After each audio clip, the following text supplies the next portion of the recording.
My name is Silas Whitfield. I am 43 years old, and I've worked facility maintenance for Yellowstone National Park concessionaire operations for 18 years, currently assigned as night custodian for Old Faithful Visitor Center and surrounding Geyser Basin boardwalk infrastructure, requiring overnight monitoring of the world's most famous geyser and the extensive thermal features in Upper Geyser Basin, where nocturnal maintenance protects facilities from geothermal damage and visitor infrastructure remains accessible year-round. Before we begin, let us know in the comments where you are watching from, please. Old Faithful erupts approximately every 90 minutes, shooting 3,700 to 8,400 gallons of boiling water up to 180 feet into the air, making it Yellowstone's most predictable major geyser and the centerpiece of Upper Geyser Basin, containing the world's highest concentration of geysers, with over 150 thermal features within 1 square mile. My work involves facility inspection, boardwalk safety checks, and monitoring for thermal ground changes that could threaten infrastructure in this active hydrothermal area, where ground temperatures can exceed 200 degrees Fahrenheit, just inches below wooden walkways. Night custodial work requires understanding geothermal hazards, including steam vents that can suddenly open, acidic water that corrodes metal and concrete, and ground instability, where thermal features constantly modify subsurface conditions, creating maintenance challenges unique to Yellowstone's supervolcano caldera, where massive magma chamber drives surface thermal activity. This happened last December during overnight facility rounds. Winter operations at Old Faithful require continuous monitoring, despite harsh conditions where temperatures drop below zero, and where steam from thermal features creates ice formations on boardwalks, requiring constant attention for visitor safety during limited winter season, when the park remains partially accessible. Around 2 a.m., while conducting routine boardwalk inspection near Castle Geyser, approximately quarter-mile from Old Faithful, I observed something impossible regarding the thermal features themselves. The geysers were synchronizing, not erupting on their individual schedules. Every geyser, hot spring, and fumarole in the visible Upper Geyser Basin was activating simultaneously in coordinated thermal display, with dozens of features erupting, boiling, or venting steam at the exact same moment, as if controlled by single master switch, rather than operating on independent geological cycles determined by their unique subsurface plumbing systems.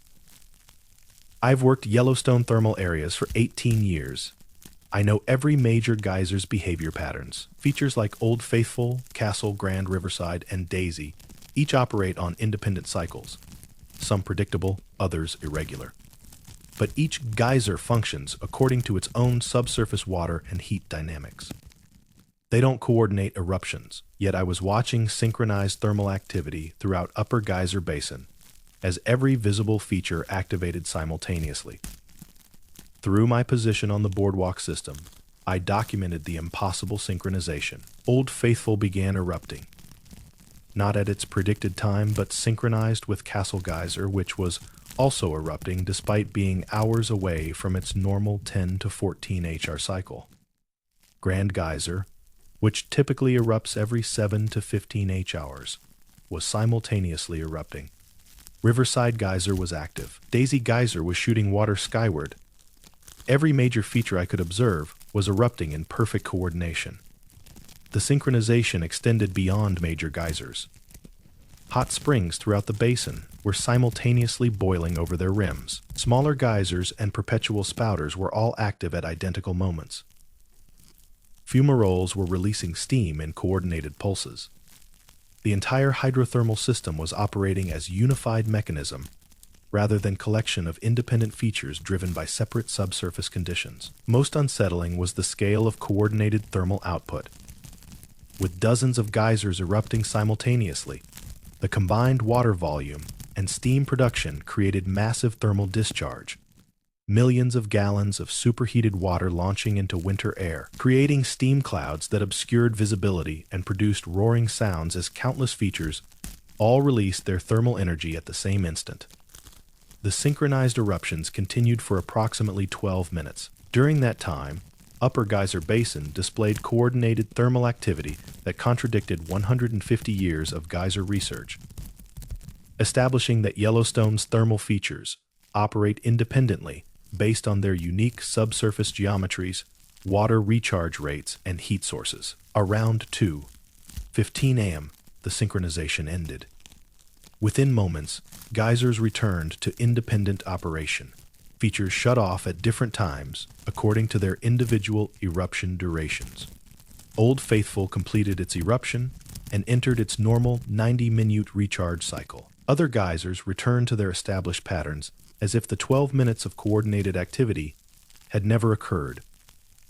I filed comprehensive reports with Yellowstone thermal monitoring programs describing the geyser synchronization phenomenon. Park geologists and hydrothermal specialists reviewed my documentation, but had no explanation for dozens of independent thermal features displaying coordinated simultaneous eruption, contradicting understood mechanisms of how geysers operate through subsurface water and heat dynamics unique to each feature. Geothermal specialists confirmed that geysers don't synchronize.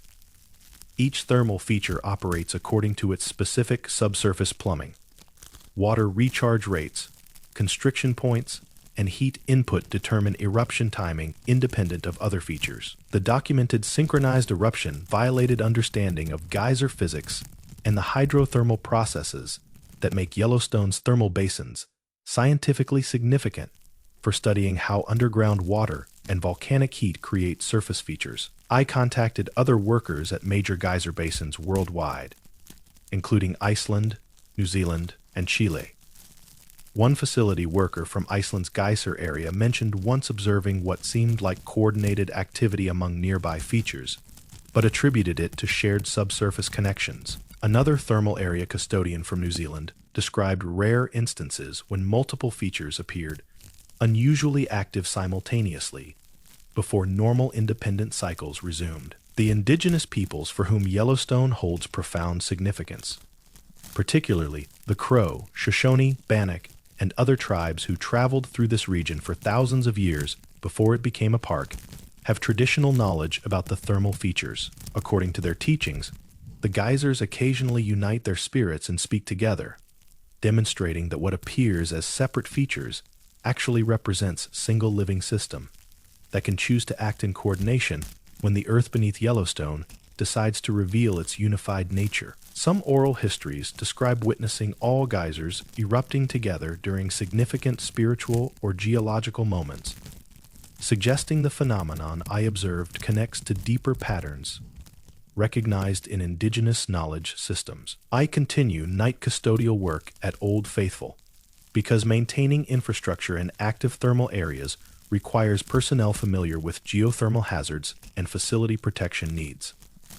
But I am different now during overnight rounds in Upper Geyser Basin, when dozens of geysers erupt simultaneously, with features displaying coordinated timing contradicting 150 years of independent eruption cycles.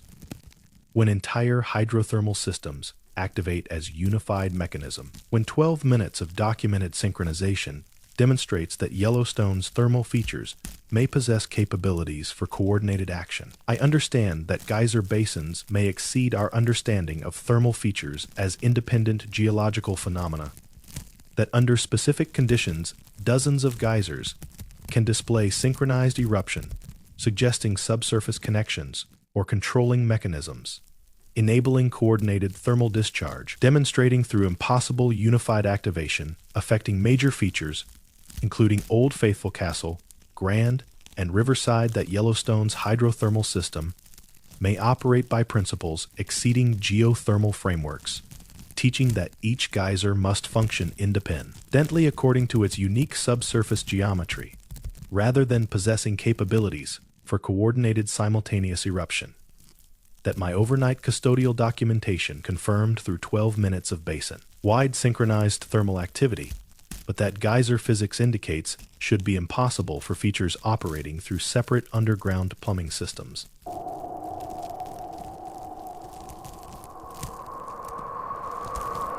My name is Phineas Lockhart. I am 47 years old, and I've worked wildlife management for Yellowstone National Park for 22 years. Currently assigned as patrol ranger for Lamar Valley, often called America's Serengeti, for its exceptional wildlife viewing, including wolves, grizzly bears, bison herds, and elk requiring continuous monitoring to ensure visitor safety and animal protection in this premier wildlife corridor, where human-wildlife interactions create management challenges throughout the year.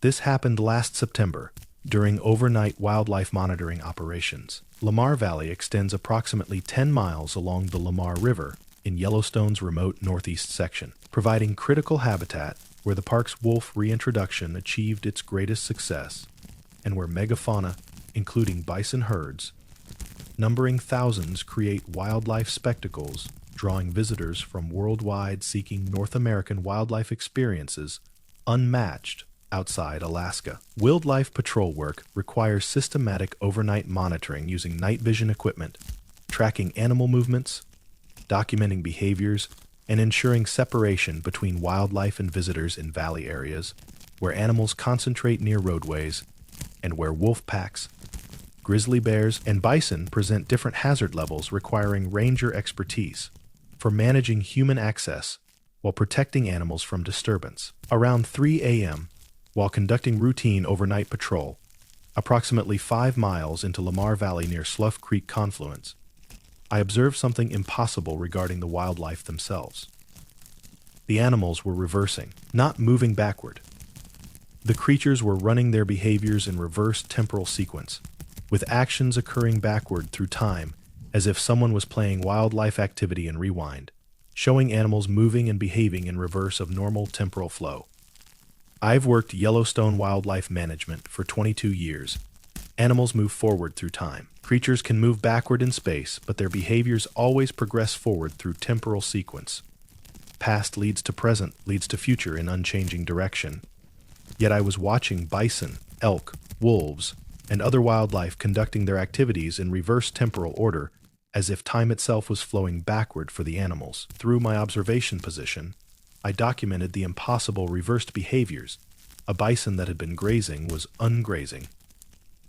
Grass was emerging from its mouth and returning to ground as the animal's head movements reversed. An elk that had been walking forward through the valley was walking backward, not by reversing its direction, but by its temporal sequence reversing. The elk's legs moved in reverse joint articulation as the animal traveled backward through the exact path it had previously followed forward. A wolf pack I'd been observing showed reversed pack dynamics. Wolves that had been traveling together were separating through reverse temporal flow, not turning around and walking away, but literally reversing through their previous movements with pack behavior, running backward through time, showing wolves undoing their social interactions and untraveling their previous paths. Most unsettling was watching a grizzly bear near Slough Creek that had been digging for roots. The bear's digging behavior reversed. Dirt flew out of the hole and reformed the ground's surface as the bear's digging motions ran backward through time, undigging the earth and uneating the roots it had consumed, with the entire behavioral sequence playing in reverse temporal order. The reversed animal behavior affected all visible wildlife throughout my observation area, spanning approximately 2 miles of Lamar Valley. Bison herds numbering hundreds were all conducting reversed grazing and movement. Elk herds showed reversed migration patterns. Small mammals and birds displayed reversed behaviors. All wildlife in the valley was experiencing backward temporal flow, while the landscape and I remained in normal forward time. The temporal reversal continued for approximately 45 minutes. During that time, I watched Yellowstone's premier wildlife corridor operate in reverse, with animals undoing hours of previous behaviors, reversing through their evening and night activities as if time was flowing backward exclusively for the fauna, while maintaining forward flow for other aspects of the environment. Around 3:50 a.m., the reversal abruptly stopped. Within moments, all animals returned to normal forward temporal behavior. Bison resumed normal grazing. Elk continued standard movement patterns. Wolves reestablished typical pack dynamics, and the grizzly bear returned to forward time digging. The wildlife corridor showed normal temporal flow, with all creatures progressing forward through time in standard fashion. I filed comprehensive reports with Yellowstone Wildlife Management, describing the temporal reversal phenomenon. Park scientists reviewed my documentation, but had no explanation for animals displaying reverse temporal behavior, with actions running backward through time, while maintaining normal spatial relationships to landscape, and while other environmental aspects maintained forward temporal flow. Physicists confirmed that time doesn't flow backwards selectively for living creatures. Temporal direction is fundamental property, affecting all matter uniformly. If time reversed for animals, it would reverse for everything, including air, water, and observer. The documented selective reversal affecting only wildlife violated understanding of how time must operate as unified dimension that cannot split into forward and backward flows, affecting different categories of matter independently. I contacted other wildlife rangers at major national parks, including Denali, Glacier, Grand Teton, and Serengeti. One ranger mentioned occasionally observing animal behaviors that seemed inconsistent with normal temporal sequence, but attributed observations to unusual movement patterns. Another wildlife specialist described rare instances when observed behaviors appeared to contradict what should have temporally preceded them before normal activity patterns resumed. The indigenous peoples for whom Yellowstone represents sacred landscape have knowledge about how animals sometimes travel backward through time. Oral histories from Crow, Shoshone, and other tribes describe rare occasions when buffalo herds were seen running their previous day's movements in reverse, undoing their paths and uneating their grazing. Phenomena understood as the animals returning to correct important events or as demonstrations that time's forward flow is not absolute, but capability the spirits can reverse when purposes require animals to undo their actions and return to earlier states. These traditional accounts suggest the temporal reversal I witnessed connects to deeper patterns in how time operates in sacred landscapes, like Yellowstone, where unusual phenomena have been observed and recorded in indigenous knowledge systems for centuries before the area became a national park. I continue wildlife patrol work in Lamar Valley because managing human-wildlife interactions in America's premier megafauna habitat requires experienced rangers committed to both visitor safety and animal protection.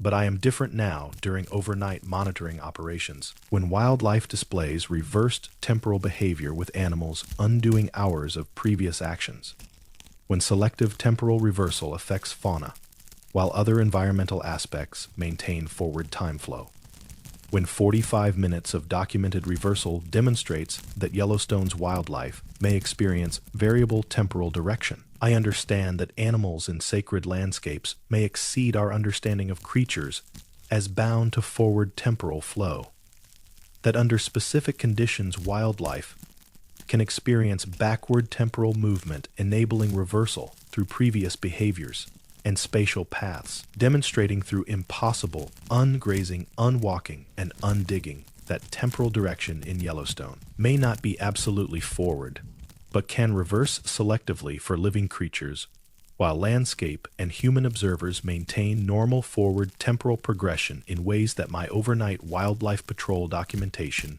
confirmed through 45 minutes of reversed animal behavior, but that physics indicates should be impossible for temporal flow that must affect all matter uniformly, rather than splitting into forward and backward directions for different categories of physical entities.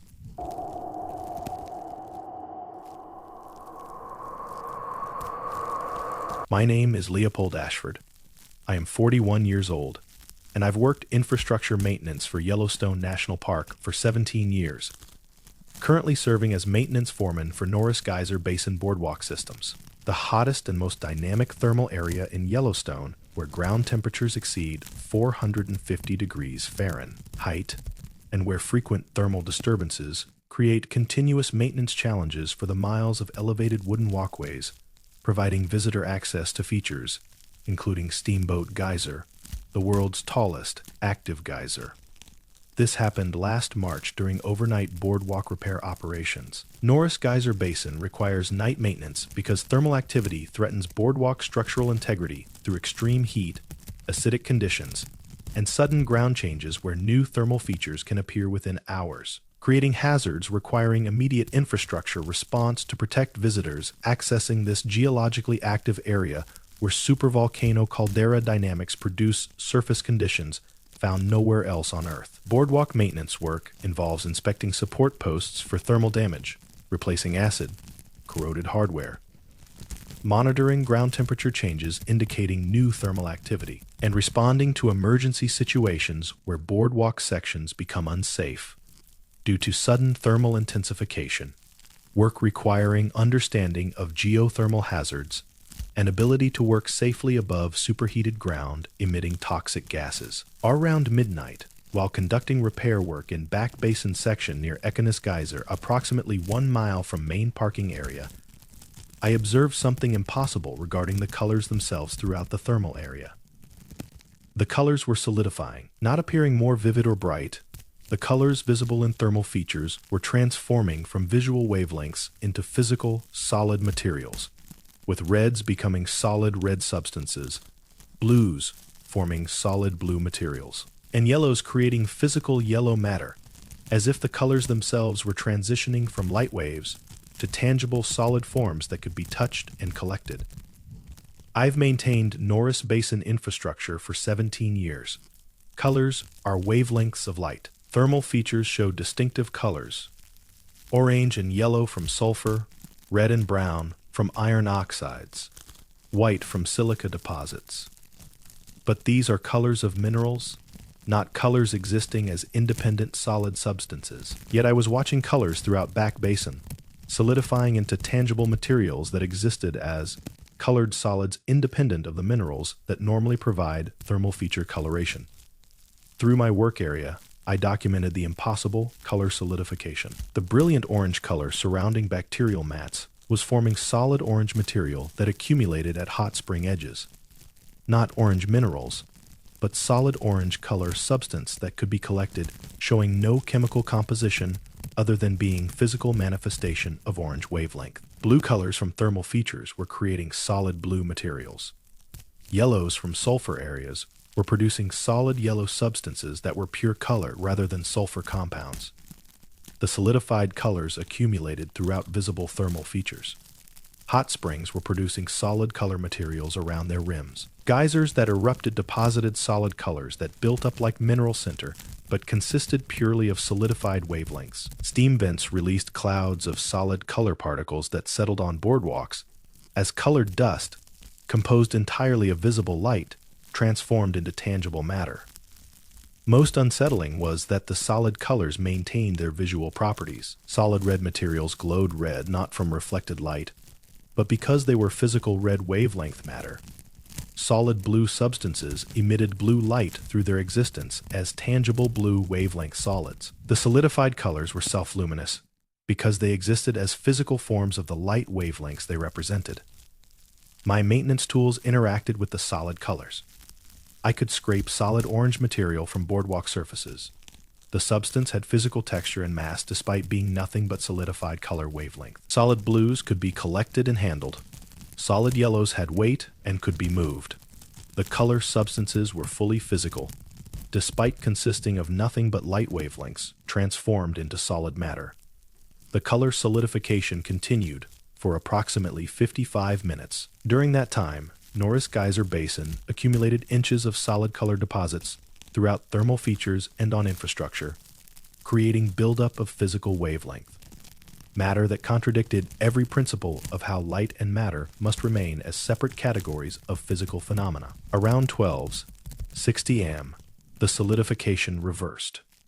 Within minutes, the accumulated solid colors began evaporating back into visual wavelengths. Physical orange substances transformed back into orange light. Solid blues became blue visual wavelengths. Solid yellows returned to yellow light. The color, matter dissolved away, leaving thermal features showing normal coloration from mineral deposits rather than accumulations of solidified wavelength substances. Norris Basin appeared completely normal with colors existing as light rather than tangible solids. I filed detailed reports with Yellowstone Thermal Monitoring describing the color solidification phenomenon.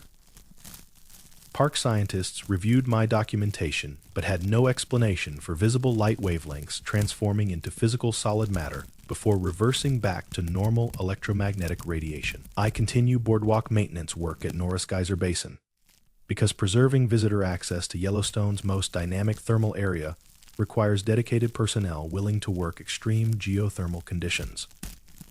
but I am different now during overnight repair operations in active thermal zones, when visible light wavelengths solidify into physical matter with mass and texture, when colors transform from electromagnetic radiation into tangible substances that accumulate on surfaces and can be collected. When 55 minutes of documented solidification demonstrates that Norris Basin colors may possess capabilities to exist as both light and matter, I understand that colors in extreme geothermal environments may exceed our understanding of light as purely electromagnetic phenomenon, that under specific conditions visual wavelengths can transform into physical solids, enabling colors to exist as tangible matter rather than intangible radiation, demonstrating through impossible accumulation of self-luminous colored substances consisting entirely of solidified visible light that thermal feature coloration in Yellowstone's supervolcano caldera may operate by principles exceeding physics frameworks, teaching that light and matter must remain as permanently distinct categories of physical phenomena, rather than possessing capabilities for transformation between wavelength and solid states that my overnight maintenance documentation confirmed through 55 minutes of color solidification, producing physical accumulations of wavelength matter, but that electromagnetic theory indicates should be impossible for visible light existing as waves or photons, incapable of becoming solid materials with mass.